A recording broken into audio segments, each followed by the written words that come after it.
Welcome to another Down the Rabbit Hole video. What the heck are we looking at here? You must be asking yourself. Well, this is Little Big Planet. That's me. Hello. I wanted to talk about video games in general, and what we have here is just an amazing achievement that somebody has put together in the Little Big Planet engine.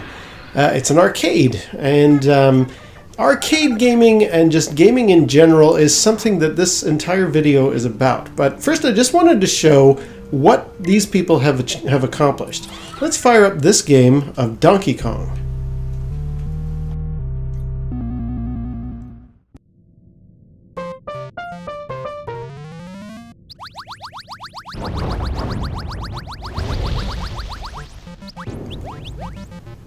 So yeah, isn't this pretty impressive? I mean, somebody actually made this in the Little Big Planet engine. I've seen some recreations of various games.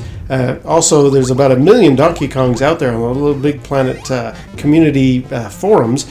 But most of them are just, Sackboy in a Mario outfit running around on, rudimentary... Oh, I died. Rudimentary recreations of what the stage looks like. But this is almost exactly the game. I mean, you'd swear you were looking at the arcade machine.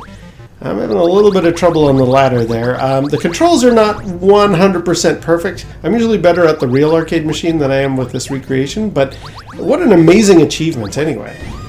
And it is that amazing achievement that somebody has gone through the time and effort. Oh, I died. Somebody has gone through the effort to go ahead and make Donkey Kong that I kind of want to talk about in this video in general. This is a bit of a lengthy one, and it's about, as I said before, it's just about gaming in general, but it's also about the people who appreciate games, and in a way it's a bit of a video response, and I'm going to cover that in a minute. But for now, just check this out. Like, somebody actually made all of this stuff to make Donkey Kong come to life using Little Big Planet.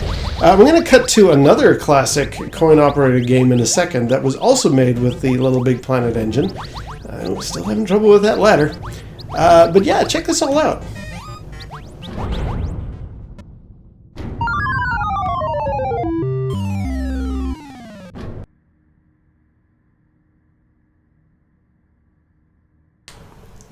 And yeah, there's even Pac-Man on Little Big Planet. And whoever made it put all the sound effects in there, and the power-ups, and the changing of the ghosts, the whole 9 yards. It's really impressive.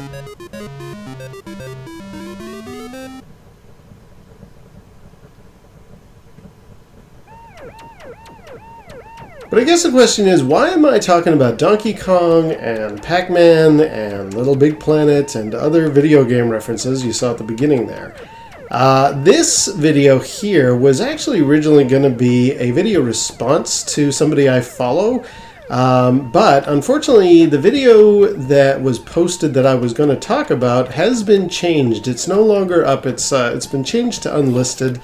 I think the reason why is maybe the person who posted it was getting some negative comments back.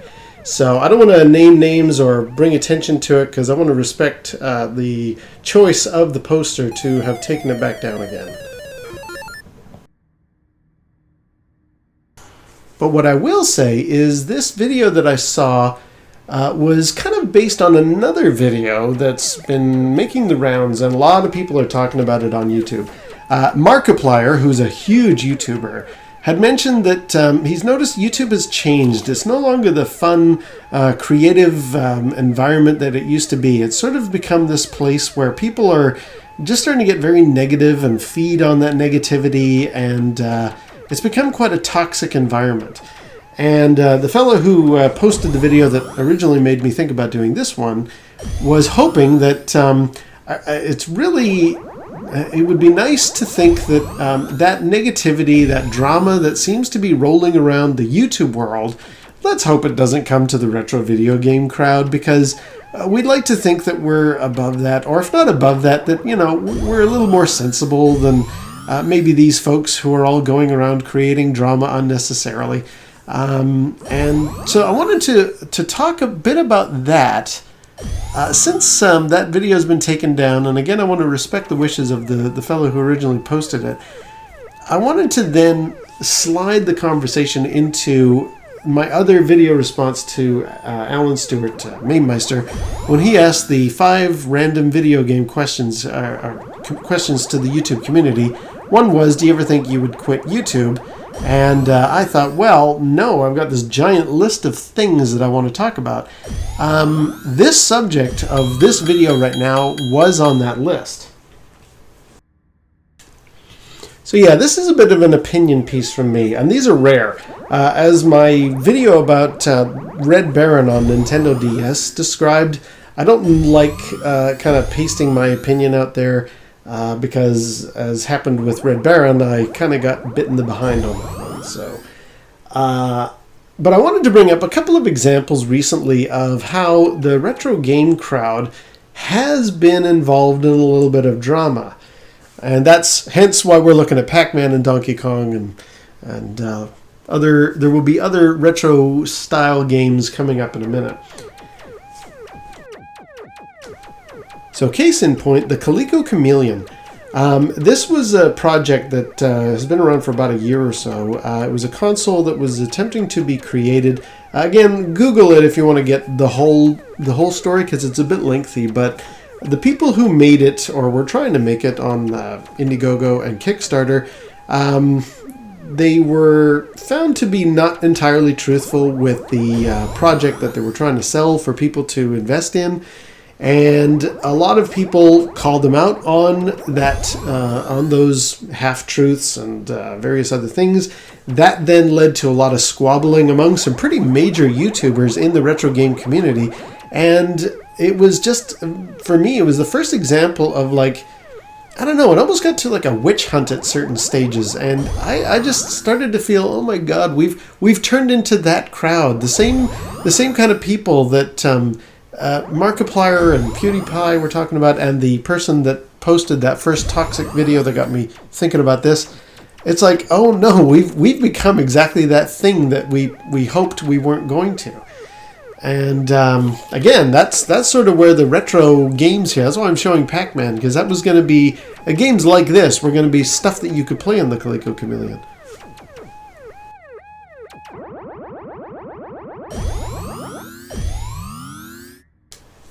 So instead, what I want to do is kind of turn that subject around. I want to say, instead of, oh no, we're turning into that negative, toxic environment that the fellow who originally posted the video was worried about. Instead, I wanted to say, you know what? In addition to, isn't it great that people can come together and make great projects like the things that you're seeing here for the Little Big Planet community? Not only that, but like video games in general do make for what I think is like the perfect subject matter to follow. I mean, there's really not a lot of drama that can actually happen, you know, compared to subjects of abuse or political problems or, you know, disparity in people's livelihoods or any of that kind of stuff. Video games are like the most trivial thing you could ever encounter. And for that reason, I find them refreshingly fun and light subject matter, yet, as Coleco Chameleon proves, they can actually get kind of heavy-handed, and there's some really interesting contradiction there.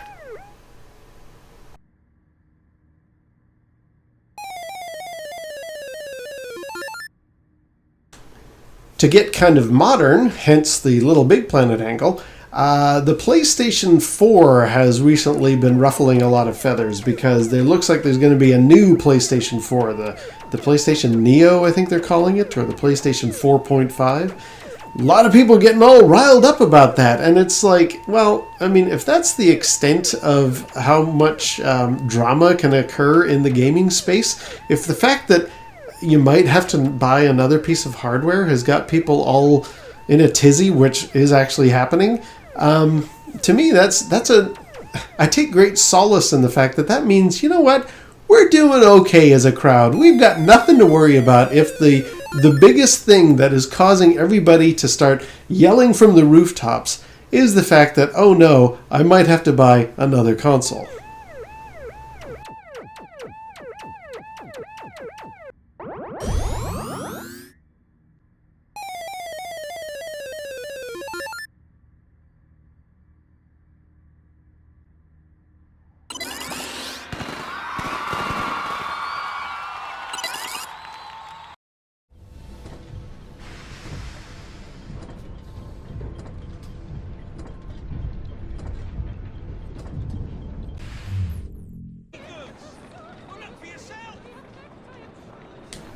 So on the subject of being up on the rooftops and ladies of gaming, which I hope that last clip from Little Big Planet proves, let's talk about Assassin's Creed. This is specifically Syndicate here, but both it and the previous game Unity have been the subject of a lot of video game drama, so they're perfect for this discussion. And in addition, Evie Fry here is about to go and talk to Charles Dickens, who is famous for all of his literary works. And it's exactly his literary works, or just literature, books in general, that actually ties into what my video is about here. How video games make the perfect subject matter for talking about and enjoying. However, before we get to that, let's hear whatever mission it is that Charles Dickens wants Evie Fry to go and pursue. There's been a spate of rather intriguing thefts about town recently. Will you make some inquiries? One of our demon-possessed mobsmen is being held behind bars at this very moment. You may want to begin your search there. Alright, so there's our mission. We're off to the jail cell. Charles Dickens, yeah, he has been famous for many, many books, and I was listening, not specifically to his books, but a lot of audiobooks on my commute to work every day, and I was really enjoying that experience. But then I noticed something weird about that podcast or earphone experience that made me change my mind and switch to video games. I was finding that a lot of the books I was really, really enjoying grabbed my attention and held me in a way that was not really beneficial if you're on a commute, because if your stop is coming up or if you need to change lanes in traffic, you suddenly lose where you were in the book. Whereas I then discovered if I listened to video game podcasts, they were perfect. They were the most trivial thing. I could be distracted from them for a second and didn't really lose anything critical. And I actually found I gave up listening to audiobooks for that reason and switched to video game podcasts. Interesting. All right, here's Evie. She's going to go talk to the fella in the cell. What's that man done? Robbed the pawnbrokers down the road. A dark presence whispering. I could only see its eyes. A demon. I'll need to verify this with the shopkeeper. All right, off to the shopkeep. So like I say, video games in the podcasting sense really made for the perfect subject for me. It's like, hey, it doesn't matter if I miss a couple of topics of conversation. It's the most trivial thing. This is way better than listening to audiobooks. Oh dear. Okay, that didn't quite work. I wasn't supposed to fall down there, but you know what? Let's just go with it. Gonna grab one of these carts and head over to the shop. There you go. Off you go. Let's turn around. Not very good at driving here. And past Nelson's column and off to the shop. So poor Evie Fry. She is connected to that drama subject I was talking about. Now, not really specifically her, but when it comes to the most recent Assassin's Creed titles, both of them, this one has been really, really appreciated and enjoyed by a lot of people, a lot of reviewers, really, really love it. The previous game in the series, Assassin's Creed Unity, okay, I'm very bad at this cart driving thing. Assassin's Creed Unity, it was subject of some pretty nasty drama to do with ladies. Women gamers were not enjoying it, and, well, okay, let's go into this shop here, hear what he has to say, and then I'll follow up that subject. What can you tell me about the robbery? A lovely pearl necklace. That helpful? Not again! Stop her! Stop! Somebody stop that thief! Alright, the chase is on. We got to catch that thief. And what do you know? It's a woman that we're chasing as well. So, yeah, women characters in video games and Assassin's Creed.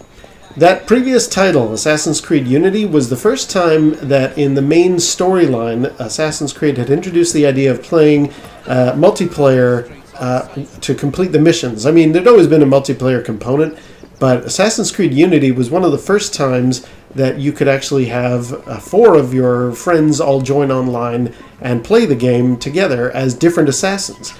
And a lot of women gamers were asking, okay, if we're all these different types of assassins, where are the women assassin characters that I can play? Because there's no option here for that. And Ubisoft said, oh, we can't do women assassin characters because they're too difficult to animate. And did that cause a big uproar? There was drama, there was a lot of arguing, a lot of anger, and strangely, with this game, Assassin's Creed Syndicate, they suddenly fixed all of that. Now you can play a woman assassin, and she's very major to the storyline. Well done, Evie. What's happening? You took something from a pawn shop. It's all very hazy, but I remember something silver flashing in front of my eyes. Then I heard a sort of bell. Next thing I know, I'm here with you. My only lead is this mysterious buyer. So there you go. Evie has positioned herself in jolly old England as a fully qualified assassin. Well done. And now you must be thinking, okay, here's a sudden shift. What the heck are we looking at here? Well, to keep it on the subject of jolly old England, this is a bit of a stretch, we're going with the Pinball Arcade. Now, this is Medieval Madness, which is an excellent table that comes with the first season of Pinball Arcade. And apologies that it's a little bit of a noisy table. I'm going to maybe lean a little closer to the microphone so that my voice will drown out some of these background sound effects, because it's quite a noisy table. Why we're looking at this? What does this got to do with what we were talking about already? Well, I'm kind of hearkening back to the classic arcade experience, gaming in general, but Medieval Madness is actually a pinball table that has kind of that community element to it one more time. This pinball table itself is very popular. Any events I've gone to, there's almost always a lineup to play Medieval Madness. And that's actually caused the, I'm not sure who it was, there was some Kickstarter I heard about, or maybe it was on Indiegogo, much like the Coleco Chameleon. See how I'm tying this all back together again. There was a movement to crowdfund, whichever system it was on, to remake Medieval Madness so that more people could buy this pinball table. And it actually passed. Like, there are people who now can buy and who have owned brand new Medieval Madness pinball machines. And that's really surprising, because to me it's like, well, why are they recreating something that's from a long time ago? Why not make more new tables? Because in my Portland Retro Video Game Expo show, the most recent one from last year, I talked about how there are new pinball machines being made. The, what was it, Spooky Mansion or America's Most Haunted? Whatever it was, Spooky Pinball was a modern pinball company making pinball machines. So if there is a market, if it is proven that pinball machines are popular enough to actually have people making new machines, why are they recreating an old one? I'm not sure what vintage Medieval Madness is. I think it's from the early 90s. It's a classic. People seem to love it. But why would you kickstart and therefore get through to actually recreating an old pinball machine? And if you're going to do it for Medieval Madness, why not all the other pinball machines of yesteryear? However, that's beside the point. This part of the video, I'm just sort of hearkening back to, isn't it great that, much like the Little Big Planet levels earlier, the community, the retro crowd, can get their collective goals together and actually bring back something that was sort of not considered viable from a business point of view. It's a real testimony to gaming in general, I think, and I just love it. Anyway, yeah, so that is Medieval Madness, the pinball machine. I don't know if I'm actually making a lot of sense here. I'm hoping that, like, it's cohesive enough, my point, that, you know, there's this thing going on that the first video that inspired this one is going on about, where there's a lot of drama. Let's hope it doesn't come to the video game space. And it's already happened. I mean, Assassin's Creed, the Coleco Chameleon, various other things. There's even been recent stuff where a fella playing Smite, streaming it, he was making some headlines because he he said some pretty nasty things to somebody who was in a moment of weakness. I'm not going to actually go into further details. You can certainly Google it, find it. It's not too hard to do. But yeah, there is drama in the video game community, and it might turn things a bit toxic, which really would be unfortunate.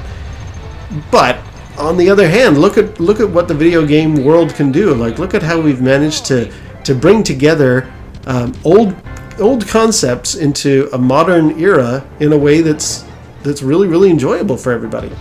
And as I was saying before with the whole listening to audiobooks thing, serious subjects, serious drama-inspiring topics. If you want to get into that, sure, you can do so. You can find it and enjoy it to your heart's content. But I honestly find that video games and the retro scene, it's got a pretty good community. Like there's a nice crowd of people that are into this stuff, and I'm really glad to be a part of it. And not only that, I'm really glad that it really doesn't it doesn't matter. Like, again, no matter how dramatic things get, no matter how crazy over the top some of this drama gets to, it's just video games. It's not anything important. It's the most trivial subject ever. It's, as we're seeing here, blinky lights and flashing things and ringing of bells. Who cares about video games and pinball and the retro scene? It's all kind of insignificant. It's not like it's my most favorite thing in the world. Well, it is, but let's talk about something that really is my most favorite thing in the world.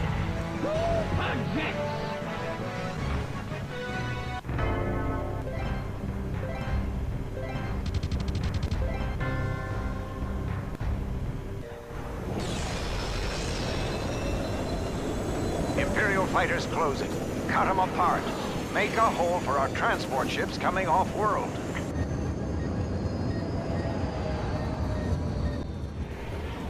Star Wars. Specifically Star Wars Battlefront, but just Star Wars in general. I just like any excuse to really show off this game. Now, I'm actually showing you me flying an X-Wing fighter, and there's a very specific reason why. And I'm doing it from the cockpit view. Usually I do it from the external camera, but again, there's a very specific reason. As a kid watching Star Wars for the first time, I would have loved to have been able to fly a ship like this and take on the TIE fighters.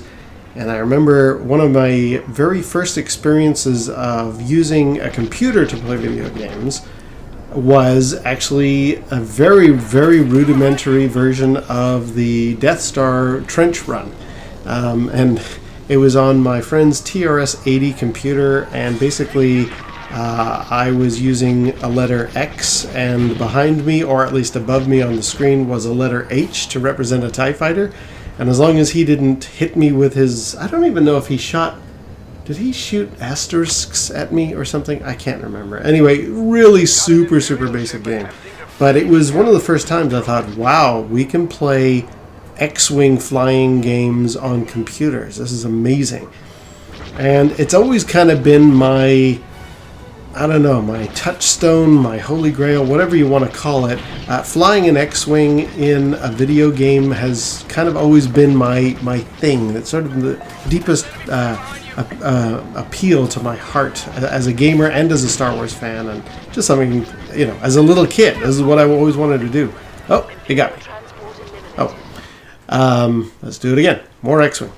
Now, this has actually come up recently. I was surprised in myself in a reaction I had when a lot of people started talking about VR and Oculus Rift. I've even tried on Oculus Rift. I was quite impressed. But I thought to myself, I don't know if I want to get into that. I'll see if the market follows with it. And then somebody mentioned that I think for the PlayStation VR, and this is a PS4 you're watching me play on here, and I know PSVR will work on it. There was talk that there's going to be what they call the Battlefront experience on PlayStation VR.